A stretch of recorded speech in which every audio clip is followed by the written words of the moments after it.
Busy day in Washington. CBS News projects Republicans will keep their majority in the House, and President-elect Trump visited the White House. CBS's Erica Brown is at the White House with that and more cabinet picks rolled out for the future Trump administration.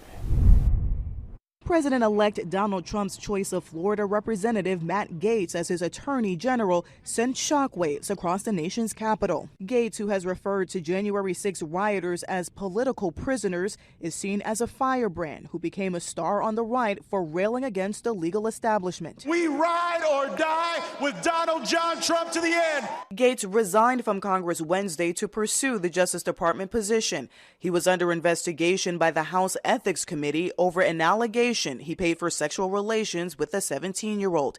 He has denied any wrongdoing. The Justice Department ended its own sex trafficking investigation without bringing charges against Gaetz. Florida Senator Marco Rubio, Trump's choice for Secretary of State, said Gaetz would do a good job if the Senate confirms the appointment. Presidents are entitled to have the people that they want in these key positions to carry out the mandate that's been delivered to him by the voters of the United States. Another Trump transition pick drawing attention is former Democratic Congresswoman Tulsi Gabbard as Director of National Intelligence. Trump has expressed admiration for Gabbard's anti-establishment views, including her skepticism of the scope of U.S. involvement in supporting Ukraine in its war with Russia. President Biden greeted Trump in the White House Oval Office Wednesday in a display of the nation's peaceful transfer of power. I appreciate very much a transition that's so smooth. It'll be as smooth as it can get, and I very much appreciate that, Jim. You're welcome. At a visit with Republican lawmakers, Trump was accompanied by billionaire Elon Musk.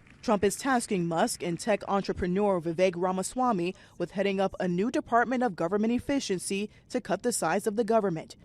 Now, Trump continues to move quickly with those additional cabinet picks he named just today. Also, Melania Trump did not join her husband here at the White House today, but First Lady Jill Biden extended her congratulations to Mrs. Trump in a handwritten letter she gave the president-elect.